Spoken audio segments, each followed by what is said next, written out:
रथ निर्माण कार्य प्रायतः एवं घोषयात्रा समय रथ टणा जहाँ भी श्रृंखलित व्यवस्था करा से व्यवस्थावली उपरे विस्तृत भाव में आलोचना करने आम सेवा संपृक्त सेवक माने श्रीमंदिर परिचालना कमिटीर सेवक सदस्य वृंद छत्तीसगढ़ निजोगर नायक एवं समस्त वरिष्ठ अधिकारी सहित आज बैठक कर जिलापाल एसपी और अन्य समस्त आनुषंगिक विभाग अधिकारी माने योगदान करते। प्रत्येक रथर शोध दल एवं जहाँ भी निर्देशक दल अच्छा समस्त सदस्य मान संगे आम आलोचना करूँ। प्रत्येक रथ पाई आम एक दलपति बा दल मुख्य निर्धारण करा तालध्वज रथ बा बड़ ठाकुर रथ पाई निर्देशक दलर दल मुख्य रही आरक्षी अधीक्षक बा एसपी पुरी। ठीक से ही देवदलन रथर निर्देशक दलर दल मुख्य रही अतिरिक्त जिलापाल साधारण बा एडीएम जनरल पुरी एवं महाप्रभु नंदीघोष रथर निर्देशक दलर दल मुख्य रही जिलापाल पुरी।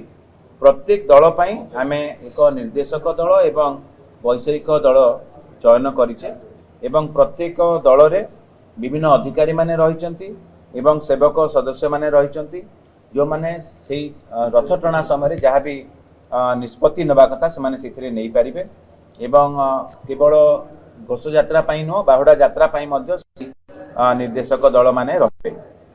एवं जहाँ व्यवस्थावली करा जायछि ता उपरे पुंखानुपुंख भाव में आलोचना करागला।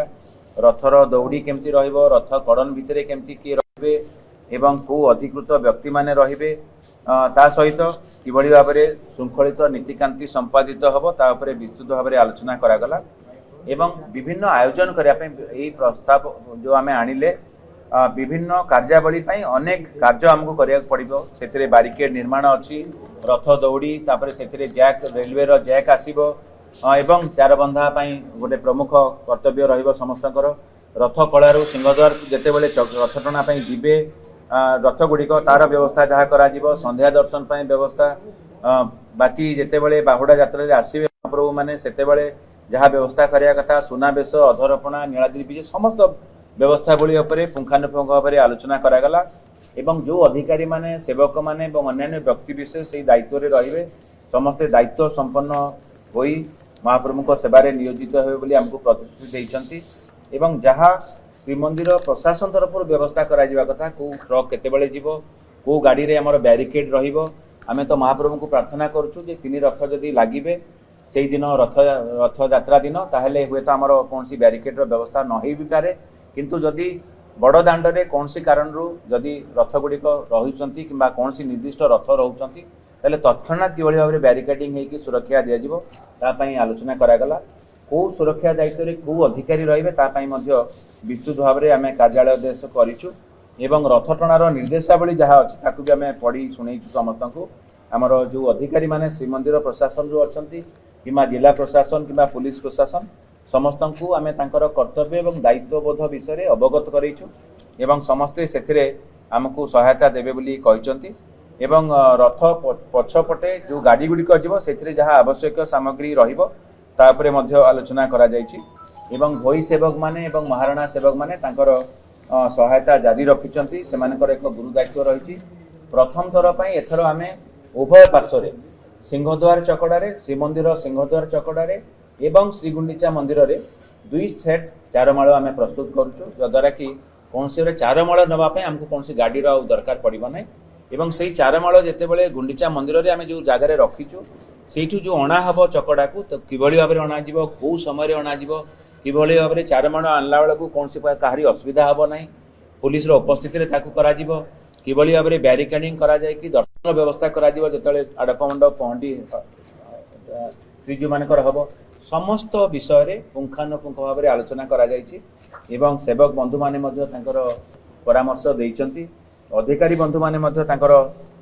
जहाँ भी परामर्श देवा कथा एवं तांकर दायित्व बोध विषय कथबार्ता होइचंती आमे समस्त को आउथरे धन्यवाद जनाउछु एवं जेहेतु महाप्रभु को घोष यात्रा पई चूड़ांत प्रस्तुति आरंभ होइछि एवं नवजौवन दर्शन पर एथर उभा दर्शन उभा आसुची दिवस आसुची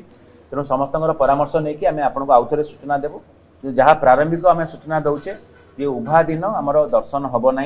श्रद्धालु भक्त मानकर एवं नीतिकांति संपादन उपरे ଶ୍ରୀମନ୍ଦିର ପ୍ରଶାସନ ସର୍ବାଧିକ ଗୁରୁତ୍ୱ ଦେଇ ଆସୁଛନ୍ତି, ସେବକ କୂଳ ଦେଇଛନ୍ତି, ଛତିଶା ନିଯୋଗ ଦେଇଛନ୍ତି। ତେଣୁ ଚଳିତ ବର୍ଷ ଯେହେତୁ ନୀତି ବହୁଳତା ରହୁଛି, 14 ଜୁଲାଇ ଯେଉଁଦିନ କି ନବଯୌବନ ଦର୍ଶନ ବା ନେତ୍ରୋତ୍ସବ ଅଛି, ସେଦିନ ଯାହା ଆମର ନୀତି ନିର୍ଘଣ୍ଟ ହେଇଛି, ଯେଉଁ ସାହାଣ ମେଲା ଦର୍ଶନ ବା ଦର୍ଶନର ବ୍ୟବସ୍ଥା କରାଯିବ, ତାହା ପାଖାପାଖି 2ଟା ପରେ ହେବ ବୋଲି ଆମର ଅଛି। କିନ୍ତୁ ସେଇ ଦିନର ନୀତି ସମ୍ପାଦନ ଉପରେ ତାହା ନିର୍ଭର କରୁଛି। ତେଣୁ ଆମେ ଯେଉଁ ସମୟରେ ହେବ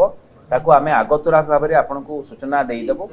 କିନ୍ତୁ ସମୟ ଅବଧି ଏଥର ସ୍ୱଳ୍ପ ରହିବ, ଯେହେତୁ ଆମର ନୀତିକାନ୍ତି ବଢ଼ିଲା ପରେ ମହାପ୍ରଭୁଙ୍କ ଘୋଷଯାତ୍ରା ଆସୁଥିବାରୁ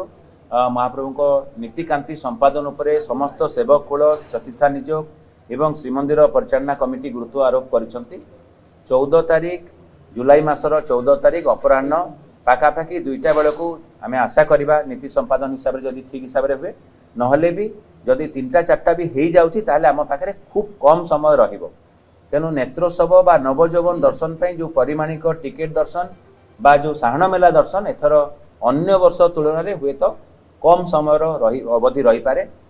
ଏଥିପାଇଁ ଆମେ ସମସ୍ତଙ୍କୁ ବିନମ୍ର ନିବେଦନ କରୁଛୁ, ସେଥିରେ ସହାୟତା କରିବା ପାଇଁ, ସହଯୋଗ କରିବା ପାଇଁ, ସମନ୍ୱୟ ରଖିବା ପାଇଁ। ଏବଂ ଆମେ କ୍ଷମା ପ୍ରାର୍ଥୀ ଯେ ଅଧିକ ସଂଖ୍ୟକ ହୁଏତ ସେଦିନ ଦର୍ଶନ କରି ନ ପାରନ୍ତି, ଯେହେତୁ ଘୋଷଯାତ୍ରାରେ ମହାପ୍ରଭୁ ଯେତେବେଳେ ରତ୍ନ ସିଂହାସନ ଛାଡ଼ି ରଥ ଉପରେ ଅବସ୍ଥାନ କରି ସମସ୍ତଙ୍କୁ ଦର୍ଶନ କରିବା ପାଇଁ ଆସୁଛନ୍ତି, ସେଥିରେ ଲକ୍ଷାଧିକ ଭକ୍ତ ବଡ଼ ଦାଣ୍ଡରେ ହିଁ ଦର୍ଶନ କରିବେ ମହାପ୍ରଭୁଙ୍କୁ। ତେଣୁ ଯେଉଁ ସମୟର ସ୍ୱଳ୍ପତା ପାଇଁ ଆମେ ସମୟ କହିବାଟା ଠିକ୍ ହେବ ନାହିଁ। ମୁଁ ଯେମିତି କହିଲି, ନୀତି ବହୁଳତା ଥିବାରୁ ନୀତି ସମ୍ପାଦନ ଉପରେ ଆମେ ବିଶେଷ ଗୁରୁତ୍ୱ ଦେଉଛୁ। ତେଣୁ 14 ତାରିଖ ଅପରାହ୍ନରେ ହୁଏତ କିଛି ଘଣ୍ଟା ପାଇଁ ଦର୍ଶନ କରିବେ। ଯେଉଁ କିଛି ସମୟ ପାଇଁ ଯେଉଁ ଦର୍ଶନ କରିବେ ତାକୁ ଆମେ ଆଗତୁରା ଆପଣଙ୍କୁ ସୂଚନା ଦେବୁ। ଏବଂ ସିଂହଦ୍ୱାରରେ ମଧ୍ୟ ଆମେ ଡାକବାଜି ଯନ୍ତ୍ରରେ ସମସ୍ତଙ୍କୁ ସୂଚନା ଆଗତୁରା ଦେଇଥିବୁ। ଯେଉଁମାନେ ହୁଏତ ଧାଡ଼ି ବାନ୍ଧିକି ଥିବେ ସେମାନଙ୍କ ଦର୍ଶନ ହେବ ଏବଂ ଯେଉଁମାନେ ହୁଏତ କୌଣସି କାରଣରୁ ଯେହେତୁ ସ୍ୱଳ୍ପତା ଦୃଷ୍ଟିରୁ ଦର୍ଶନ କରିପାରିବେ ନାହିଁ, ସମସ୍ତଙ୍କୁ ଆମେ ବିନମ୍ର ନିବେଦନ କରୁଛୁ ସେମାନେ ଘୋଷଯାତ୍ରା ଦିନ ଅର୍ଥାତ୍ ଜୁଲାଇ ମାସ 16 ତାରିଖ ଦିନ ଯେତେବେଳେ ମହାପ୍ରଭୁ ଘୋଷଯାତ୍ରାରେ ରଥରେ ହିଁ ଅବସ୍ଥାନ ହେଇକି ଦର୍ଶନ ଦେଲେ, ସେଥିରେ ସମସ୍ତେ ଦର୍ଶନ କରିବେ। ଏହି ସମ୍ବେଦନଶୀଳ ପ୍ରସଙ୍ଗ ଉପରେ ଆଜି ବିସ୍ତୃତ ଭାବରେ ଆଲୋଚନା ହେଲା। କର୍ଡନ ଭିତରେ ଯେଉଁମାନେ ଅଧିକୃତ ବ୍ୟକ୍ତି ଅଧିକାରୀ ଯେଉଁମାନେ ଥିବେ ସେମାନେ ରହିପାରିବେ କିମ୍ବା ସେବକ ରହିପାରିବେ। କର୍ଡନ ପାସ୍ ଉପରେ ମଧ୍ୟ ମାନ୍ୟବର ମୁଖ୍ୟମନ୍ତ୍ରୀଙ୍କ ଅଧ୍ୟକ୍ଷତାରେ ଯେଉଁ ବୈଠକ ହୋଇଥିଲା ସେଥିରେ ସ୍ପଷ୍ଟ ଭାବରେ ନିର୍ଦ୍ଦେଶ ଅଛି ଯେ ଜିଲ୍ଲାପାଳ ବା ଜିଲ୍ଲା ପ୍ରଶାସନ ତରଫରୁ ଯେଉଁ କର୍ଡନ ପାସ୍ ଦିଆଯାଏ ତାକୁ ସୀମିତ ସଂଖ୍ୟାରେ ରଖାଯିବ ଏବଂ ଯେଉଁମାନେ ଅନଧିକୃତ ବ୍ୟକ୍ତି ତାଙ୍କୁ ସମ୍ମାନର ସହ ଏବଂ ଶାଳୀନତାର ସହ ତାଙ୍କୁ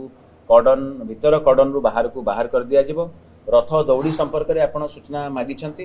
ଆମେ ଗୁରୁତ୍ୱପୂର୍ଣ୍ଣ ସୂଚନା ଦେବା ପାଇଁ ଚାହିଁବୁ। ଚଳିତ ବର୍ଷ ଆମେ ପ୍ରତ୍ୟେକ ରଥରେ ଆଉ ଗୋଟିଏ ସେଟ୍ ଅଧିକ ରଥ ଦୌଡ଼ି ରଖିବାର ବ୍ୟବସ୍ଥା କରୁଛୁ, ଯାହାକି ଆମ ପାଖରେ ପ୍ରାପ୍ତ ହେଇଗଲାଣି ଏବଂ ସେହି ରଥ ଦୌଡ଼ି ଗୁଡ଼ିକ ଆବଶ୍ୟକତା ପଡ଼ିଲେ ଯାଇ ଦରକାର ପଡ଼ିଲେ ଯାଇ ଆମେ ଲଗେଇବୁ। କିନ୍ତୁ ପ୍ରତି ରଥରେ ଅଧିକ ସଂଖ୍ୟକ ଗୋଟେ ସେଟ୍ ଲେଖାଏଁ ଆମେ ରଥ ଦୌଡ଼ି ରଖିବାର ବ୍ୟବସ୍ଥା କରିବୁ, ଯଦ୍ୱାରା କି କୌଣସିଠାରେ ଅସୁବିଧା ହେବ ନାହିଁ। ଏବଂ ଆଉ ଯେଉଁ ପ୍ରଶ୍ନ ଆପଣ କଲେ ଯେ ରଥ ଦୌଡ଼ି ଗଲା ବର୍ଷ କିଛି ଭକ୍ତ ଶ୍ରଦ୍ଧାଳୁମାନେ ଟାଣିକି ନେଇଗଲାରୁ କିଛିଟା ସମୟ ବିଳମ୍ବ ହୋଇଥିଲା, ଏହା ଆମେ ସ୍ୱୀକାର କରୁଛୁ ଏବଂ ହୁଏତ ତାକୁ ଶୃଙ୍ଖଳିତ ଭାବରେ କରିବାର ଆବଶ୍ୟକତା ରହିଛି। ତାକୁ ଆଜି ବିସ୍ତୃତ ଭାବରେ ପୁଲିସ ପ୍ରଶାସନ, ଜିଲ୍ଲା ପ୍ରଶାସନ ଏବଂ ସମସ୍ତ ସେବକ କୂଳ ସମସ୍ତେ ସେଥିରେ ପରାମର୍ଶ ଦେଇଛନ୍ତି ଯେ ଯେତେବେଳେ ରଥ ଦୌଡ଼ି ଯେତେବେଳେ ଲାଗୁଛି